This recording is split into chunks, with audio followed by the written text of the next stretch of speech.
The Jungle Book. Deep in the jungle, Bagheera the panther was out hunting.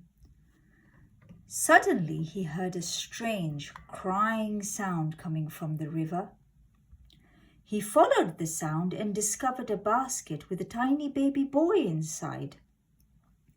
"Why, it's a man cub," he said.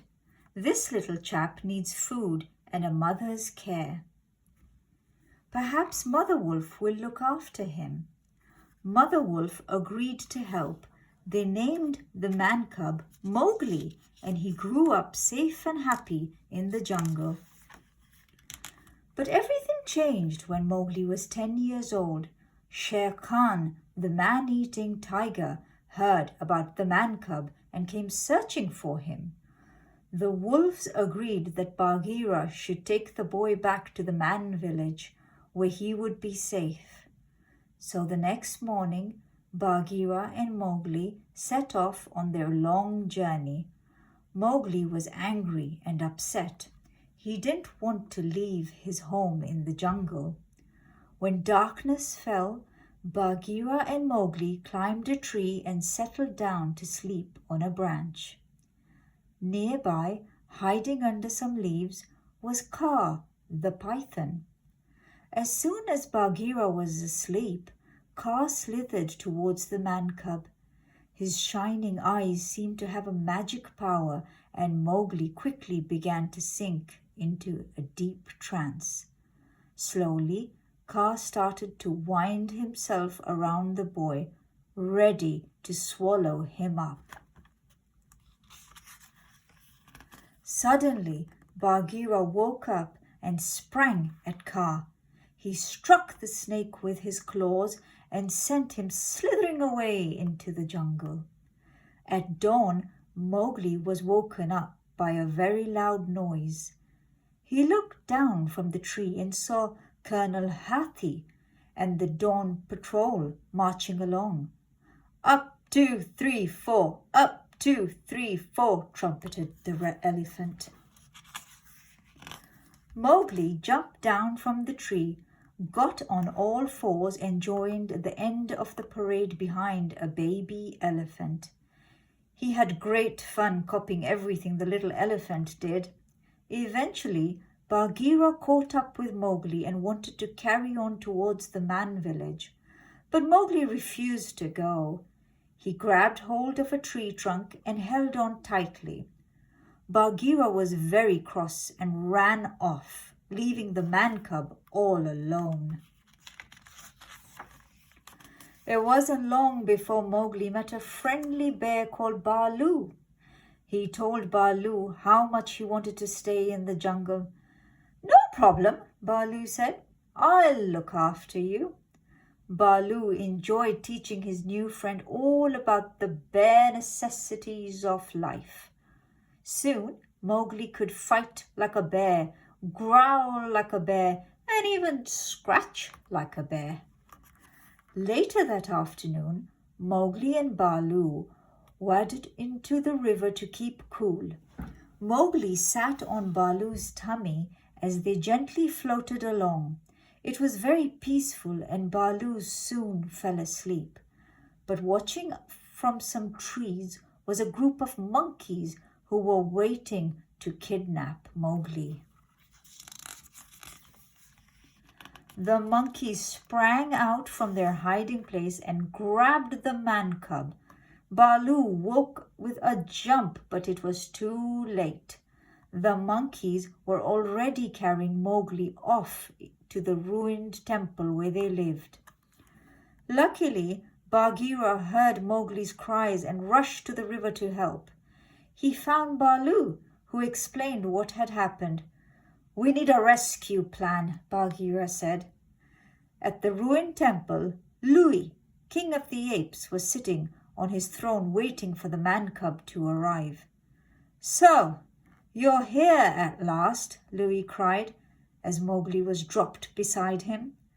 Louie offered to help Mowgli stay in the jungle. In return, he wanted to learn the secret of man's red fire.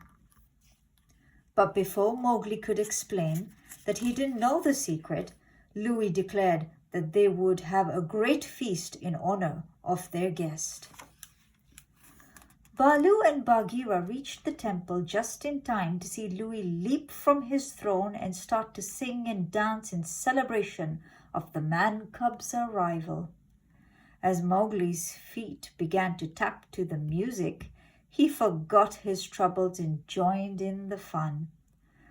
"Baloo," whispered Bagheera, "you distract the monkeys while I rescue Mowgli." Baloo had an idea. He dressed in some coconut shells and leaves to make himself look like a lady ape. Then he waved at Louis. The king thought the lady ape was very beautiful and rushed over to ask her to dance.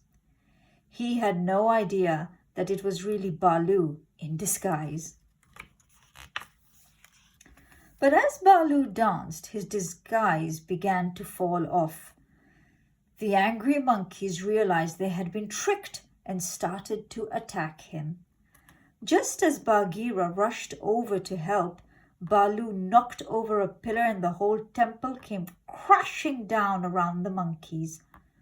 Luckily, Baloo managed to drag Mowgli away from King Louis, and Bagheera led them both to safety. That night, Bagheera and Baloo kept watch over Mowgli as he slept. It was time to discuss their young friend's future. "The man-cub must go to the man village," said Bagheera. "It's not safe for him to stay in the jungle." Baloo, remembering Shere Khan, had to admit that Bagheera was right. So the next morning, Baloo led Mowgli off towards the man village. When the man-cub found out where they were headed, he was very angry. "You don't want me to stay? You're just like Bagheera," he shouted. But before Baloo could explain, Mowgli ran off into the jungle. When Bagheera heard Mowgli had run away, he went to see Colonel Hathi and the Dawn Patrol.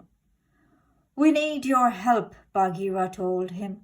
"The man-cub is alone in the jungle. We must find him before Shere Khan does." At that very moment, close by, Shere Khan was stalking a deer. As he stopped and listened to Bagheera, he licked his lips.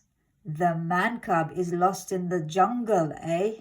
I think I'll do everyone a good deed and find him first," he said. And off he went to begin his search. It wasn't long before Shere Khan spotted Mowgli in the distance. Emerging from the shadows, the tiger gave a loud roar. He leapt at Mowgli, taking the man-cub by surprise. But Shere Khan stopped in mid-leap, and crashed to the ground. Baloo had caught him by the tail. Shere Khan roared with rage as he dragged Baloo behind him, but the brave bear was determined not to let go. Eventually, the furious tiger managed to flip Baloo over his head. The bear hit the ground with a mighty crash. Mowgli ran over to Baloo, who was lying very still on the ground. "Please get up, Baloo," he cried. Bagheera came over to comfort Mowgli. "Baloo was very brave," the panther said. "Was?" gulped Mowgli. "You mean Baloo's dead?" But before Bagheera had a chance to reply, Baloo sat up and rubbed his eyes. He wasn't dead after all. Mowgli laughed and threw his arms round the big bear's neck. Suddenly, a lightning bolt struck a nearby tree, which burst into flames. Shere Khan was terrified. Fire was the only thing that frightened him. Seeing his chance to get back at the tiger, Mowgli picked up a burning branch. The man-cub tied the burning branch to the tiger's tail. Shere Khan screamed as he clawed the branch away. Then he fled into the jungle, never to be seen again. The three friends carried on towards the man village. Suddenly, they heard someone singing across the river. Mowgli peered through the trees and saw a young girl kneeling by the river. "Isn't she pretty?" cried Mowgli, climbing a tree to have a closer look. The girl turned and smiled. Mowgli shyly smiled back. When she began to walk off towards the man village, Mowgli ran to join her. Baloo and Bagheera felt very sad, and their young friend was leaving. But they knew he would now be happy and safe. "It's where he belongs," sighed Bagheera. "Come on, Baloo, let's get back to where we belong." And so the two friends headed back towards the jungle, singing and dancing happily. The end.